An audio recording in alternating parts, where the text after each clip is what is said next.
Yafikaso tu nthawi ya program ya Sports Arena pano pa Times Television in the danger left winger Williams Gondwa. Programu hii mlendo wanga ndi Obre Nankuni. Kwambiri tikhala tukambirana nkhani zokhuza masewero a Malawi ndi Sao Tome. Timu ya Flames yamaliza udyo masewero ake otsiriza ama qualifiers a World Cup pogonya ndi Sao Tome 1-0. Tunikiranso tumasewero aja a NBS Bank National Division League tikumeneku timu ya Red Lions ikuoneka kuti yalunjika kubwereranso mu TNM Super League. Kunalinso masewero aja ampira wa miyendo watsikana Madabe ku Blantyre kulilongo komanso ku Mzuzu. Iya zikuoneka kuti ku Blantyre atsikana a Bullets apambana, kulilongwe atsikana a Silver Strikers apambana, komanso ku Mzuzu kunalibe ndithu opambana masewero atira draw. Kubweranso TNM Super League mkati mwa sabata imeneyi ndi ndingokupemphani kuti tikhale limodzi.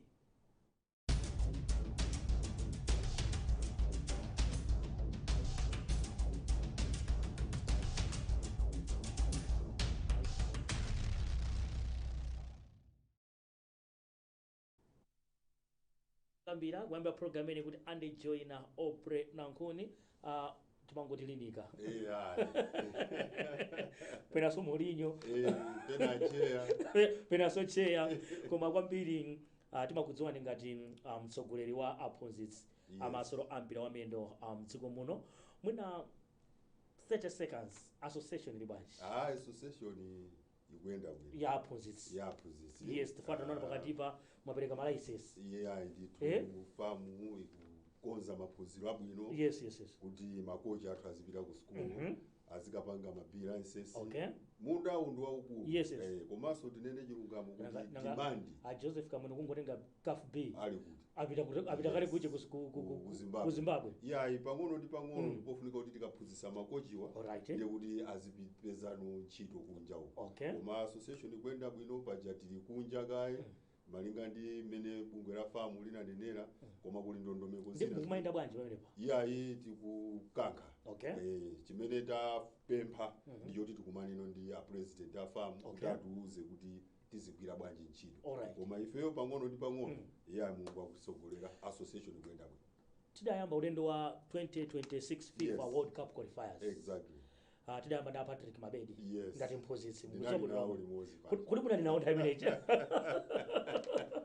Kuli muna ninawo nthawi imeneyi. Ndaenda tinali nawo ndithu limodzi. Kenako technical panel manager titachoka munasuntha. Amaliza Kalisto Pasua ma qualifiers amenewa. Lolemba Malawi inali ku Tunis kusona ndi Sao Tome masewero otsiriza. Coach, Sao Tome inali isadapambane pa masewero chambene ma qualifiers kwa basi aliyeso wamenya. Dzana ali Sao Tome yamenyedwa ndi Tunisia kandi 7-0 ife tagonja 1-0. Mwina kweni mungaifotokoze bwanji deja tinene za mpira mmene zimakhalira. Mpira ndikudabwisa kwambiri. Nthawi imene mmayembekezera kuti mupambana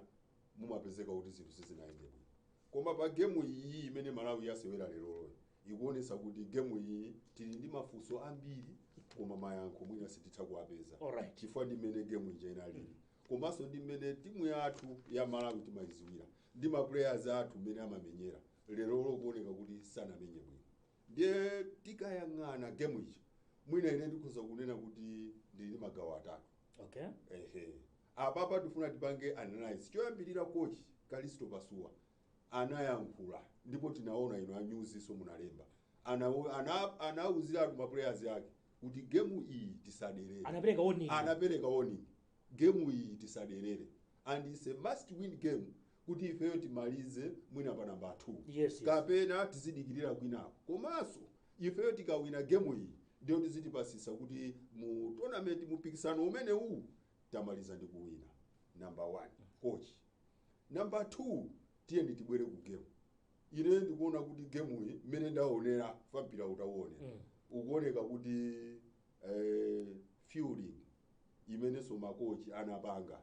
pena pake pali ndi mafunso amene tikuyenera tifunse ndiye tione. Tinali ku wireless. Timapanga sports 360. Exactly.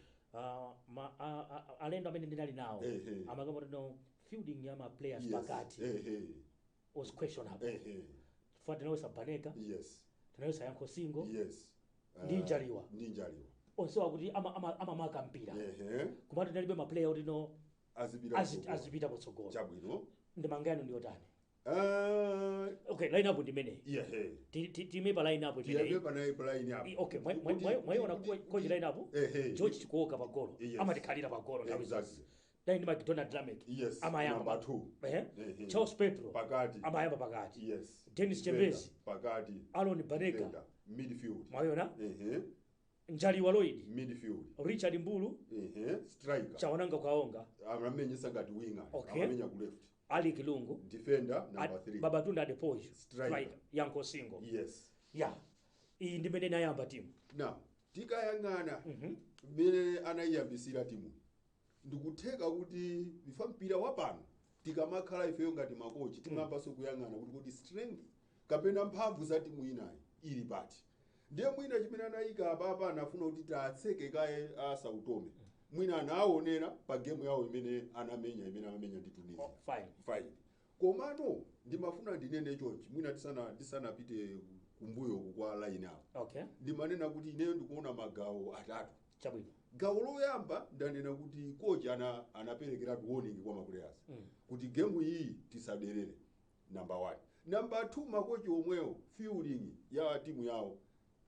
ile ndi question mark kuti kodi chimene amafuna kweni pa game iyi amafuna kuti titani amafuna kuti tipanga ataki kapena tipange defend zimenezo mafunso amenewo ndi amakochi number 3 makochiwa kuoneka kuti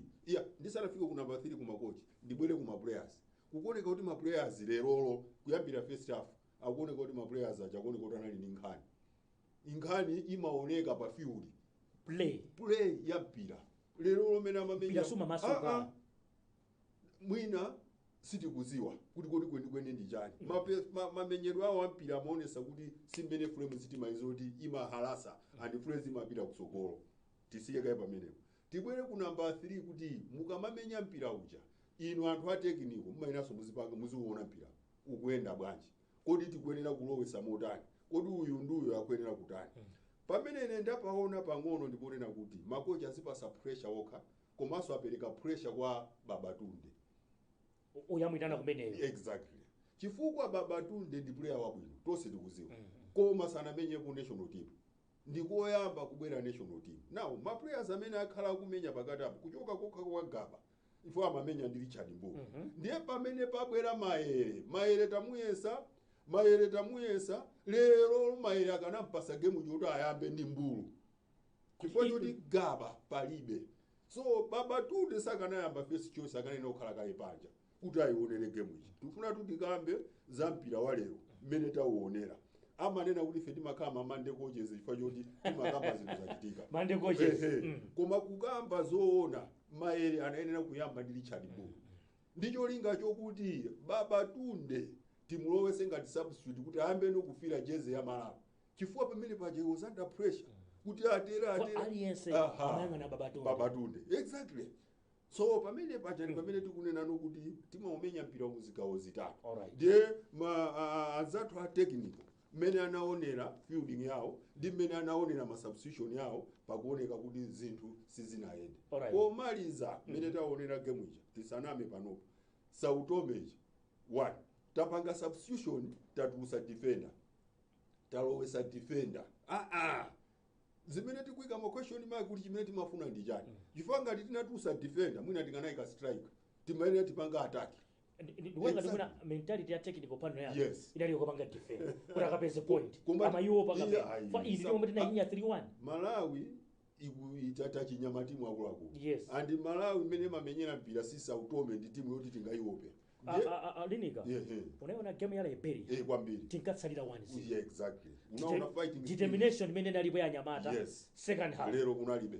lero mmene yamenyera Malawi ndifake kuno kuti pali ma question mark kuti kweni chinavuta ndi chani komabe tikaona ma qualifiers amenewa tinakati kuti munayamba ndi akocha Amabedi anagonjesa Liberia Amabedi anagonjesa Sao Tome koma anagonya ndi Tunisia ndi Equatorial Guinea exactly munachoka kapena Amabedi anachoka abwera apasuwa agonya ndi Tunisia agonya ndi Namibia awina ndi awina ndi Namibia kwawo yes for kawiri amenya Namibia kawiri tinaluza pa home kenako tinakawina kwawe yes exactly Liberia inatira draw exactly Equatorial Guinea sinabwere Sao Tome ndimene taluza mukona bwanji zindudu sikuti zikulakwika ndipo tisakhale ndi phuma ineyo mawawa ndakhalanso ndikunena kuti makochi wathu apasuwa komanso apita mponda sitikuyenera kuti tiapase pressure cholinga cha ulendo umene tikumenya kuti kuyang'ana 2027 kuti Malawi ipange qualify AFCON 2027 but how are we going to qualify the magemu amene akumenya apapa kumayesa ma players kupanga kumaona ndi age ya ma players kuti pakamati kamafika chaka chama amene angazamenye ndi ndani chabwino komabe anthu chifukwa choti timafuna kuwina kuluza ukuku waliso wadandaula chifukwa cha timu imene Sao Tome tinakaluza ndi Tunisia naizomveka kwambiri chabwino nde nkhani ndimene khuza timu ya Flames tikaona ma qualifiers a World Cup amenewa Malawi ndikuti yagonja ndi Sao Tome 1-0 koma idagonjanso ndi Liberia 1-0 tikaonanso ma qualifiers amene Malawi idagonjesa Sao Tome 3-1 Malawi idagonja ndi Tunisia 1-0 Equatorial Guinea idagonjesa Malawi 1-0 Tunisia inachinyanso Malawi 2-0 Malawi inagonja ndi Namibia 1-0 Malawi inagonjesa Namibia 2-1 Malawi kulephera ndi Liberia 2-2 Malawi kugonjesa Equatorial Guinea 3-0 ifo yoti Equatorial Guinea sinabwere umu ndimene nditu timu ya ikulu ya mpira wa miyendo ya dziko ya Flames yaendera ma qualifiers amene a World Cup ndi coach timafuna titasuntha tufuna tuunikire nonso pano mpikisano umene ulili mu ligi ya NBS Bank wayakamoto National Division League yes step imodzi yolowa mu Super League straight away ndimafuna mwina titaona zotsatira ma results a NBS Bank weekend imene ifa kunali nkoke tione ngati ingathe tu kuwapatsira kapena kuwaonetsa zotsatira za masewero amene a NBS Bank National Division in the table timakamba za Red Lions of course koma timafuna ma results amene atibweretsera chaposo tapompa ma results amene a weekend imene of course alipo awiri ndi ya Sunday koma tionanso ya Saturday Saturday ndi imeneyo Gender United coach idagonja ndi Ndilande Stars 1-0 kwawe it means kuti Ndilande Stars ugeto mu Ndilande atafuna Super League kwene Red Lions choma ikamba ija coach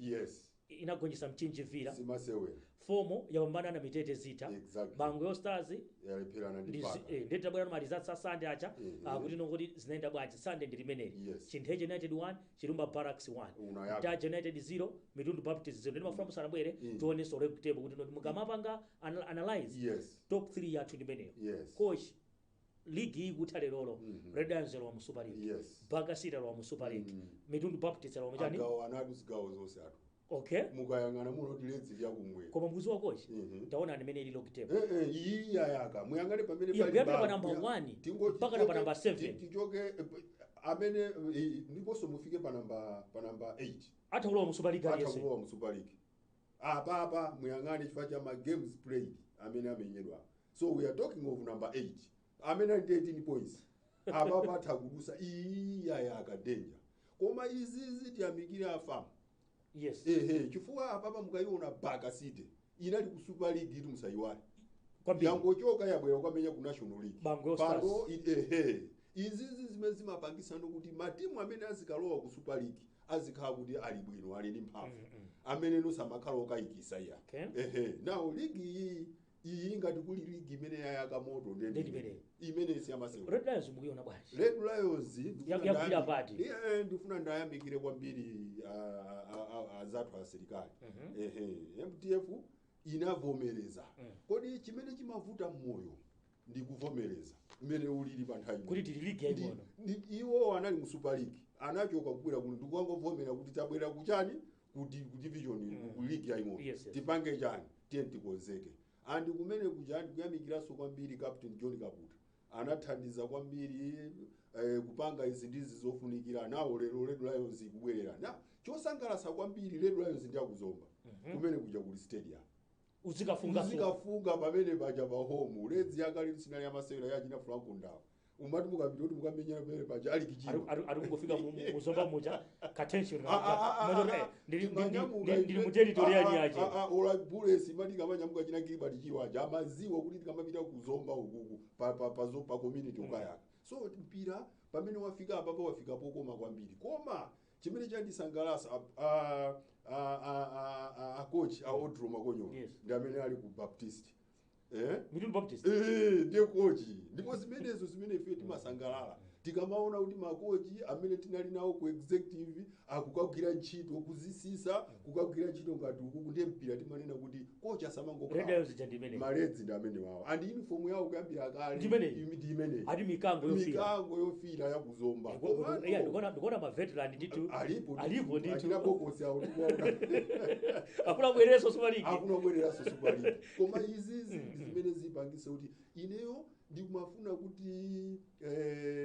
Reds mukayangana kwambiri tinene chilunga Reds mukayangana kwambiri ndi ma points Reds ja pamene paja image yapita chabwino tufuna tipite ku break nkuteka kuti ena mwangoti joina kumene mukuonera ndi program ya Sports Arena kukufikani kuchokera kuno ku Times Television ndetinali ndi nkhani zokhuza timu ya Flames kugonja ndi Sao Tome apa ya mpikisano wa NBS Bank National Division League wafika pachinayi tikuona Red Lions yathamanga kwambiri 32 points pamwamba pa league imeneyi tikuona pambuyo papo bwera Baga City analinso mu Super League anatuluka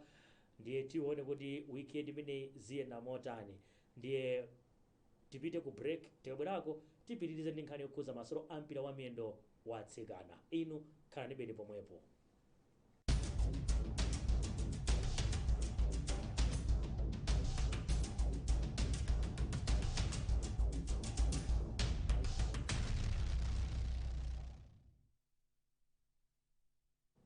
talowa gawo lachiwiri limenenso ndilomaliza la program ya Sports Arena coach kulali madabe atsikana akasimangoti aya Bullets Wanderers Silver Silver taona mpira wabwino tiyambe ndi pachiwembe amene pa Mpira Stadium pano ndi Mpira Stadium kulali game ya Nyasa Big Brace Women ndi Wanderers Ladies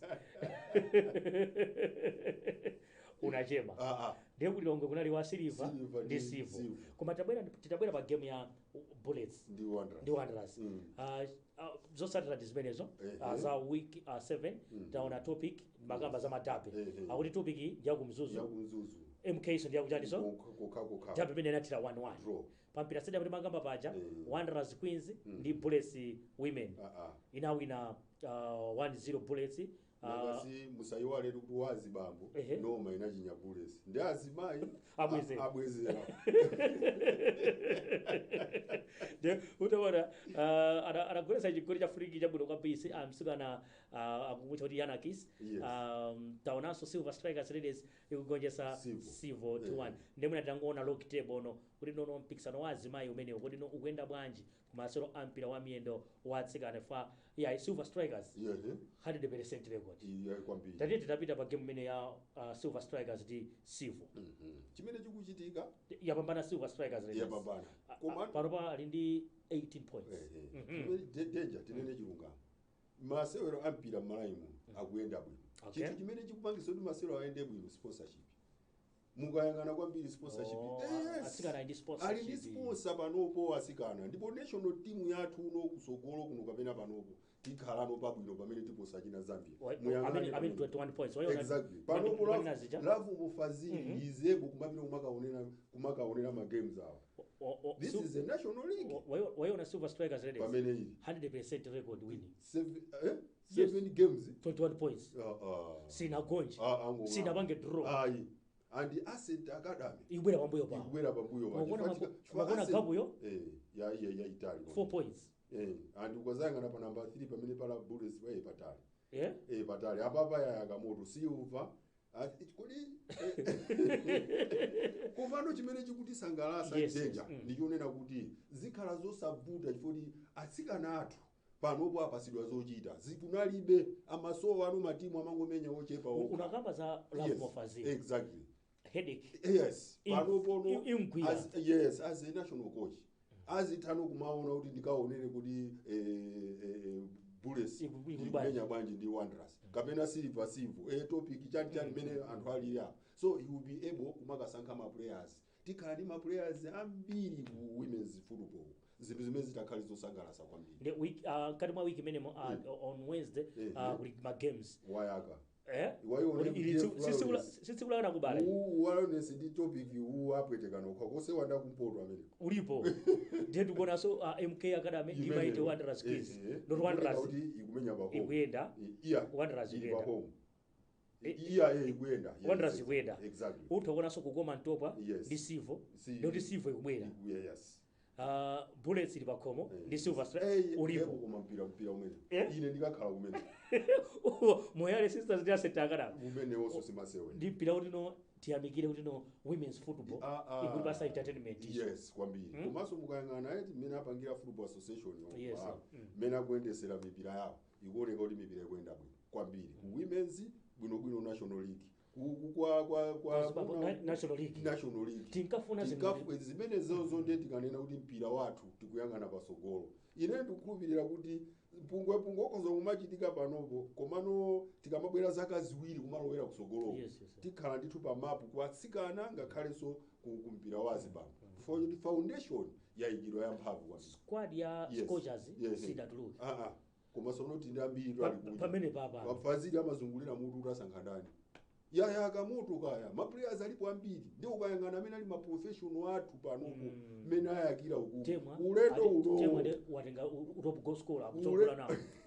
danger akusogola nawo ulendo uno tikupita ku AFCON tikumenya ndi Angola ndi timu imodzi imene nayo so women's yawo imakhala yabwino danger mazosa utokungona ma pictures wa yes even quality ya majezi even atsikana ito kuti no awanda atsikana meji kana kwa nthawi ya Italy amwene ndalama National Bank yabwera National Bank sponsorship tiyamikire kwambiri National Bank kumati ndalama zikugwira ntchito ndiye muziona even ma inform mene akuonekera ma players ukuoneka olothanzira akudya bwino danger ma player mafunika aziyang'aniridwa bwino akusoti pene papali ndalama pa sponsorship ikakhala bwino chilichonse chimasintha komanso ndi employment iru asikana chochita yes apa ndi kuti pali ma officials pali ma coach pali ma players amene akumala moyo wawo wa siku ndi siku kusintha ndiye tikatero tizinena kuti mpira ukutukuka kwambiri kumalawi timafuna timalize ndi nkhani yakhuza mpikisano wati NM Super League for weekend kunalibe inali international break ndi league ubwereranso ngati mwa wikimo kuli ma games amene akhalusidwa nga lachitatu Wanderers swera lachinayi of course Wanderers adapempha namba kunena kuti ayi bwanji ife muliganizireko game ya lachinayi sachisewerere fakuswera ndekaya usiwa masewera fixture ndimeneyo imene siku lana kubala Mzuzu City Hammers ikumandidetsa imene ikuoneka kuti dedza ikupita Songwe ndi Chitipa United derby limeneyo yawo ndi usayamba ili pakaronga Mighty Tigers ikuswera ndi Craig so pano Mighty Tigers yatenga Trevor kacha Trevor ndiko chimodzi amene amapulumusa matimu akamapita kuimfa amabwera Trevor mene wabwera Trevor tufuna tuone kuti kodi pamene pafa Tigers sikuyenera kuti ipite ku national division Trevor sakugona dakasi amawina 2-0 last week koma zimene zijandiza kumpira zimene zimayendera mukapita kumpoto kumene kuchaku ndi mmene zimakhalira tizisiye kukoma Tigers kwene evale zilimbe and I like Trevor sili babwe muna ngati tingathe kuona log table imene ilili mpikisano umene wati NM fati kulowana somano week 20 ndi imene log table utokona kukofirako ili ku danger zone Mighty Tigers Mzuzu City Hammers Songwe and it's a must win game for Tigers apapa ili koma moyo beyayi kuitesifikea akumanda Craig nawo Craig suda ali babwinonso ya kuitesifikea kuchatu ukapita munthu amatono kuti akuma maso akone kuti akuphetera ndi Tigers suti apitiratu yayi ku danger zone ikuitulukako ene win ya Tigers ibwera pa 20 kusokuzo ndi Moyale itati yapunthwa koma Moyale yonso nayo ikuopa so kuti kuyenda motani so mukayang'ana kwambiri imene kuyendera mukayang'ana Bullets ili ndi 19 games played koma ndi 46 now Noma ikati ya winner ikati 45 ka 1 point kamene azisiyana dabe za jema so no dabe nimene zaonesa izapange determine exactly ndimene taonekeno ulendo uno kuti apapa ndoti game ikhalapo yabwino komano apapa second round imene yayambira ku Super League yooneka kuti matimu ifo pasi paredipo anthu ena amathawa chirombo chichi chalerekezo. Alright, nthawi yatithera coach. Koma ndikho kuti no tagonja inde ku Tunis,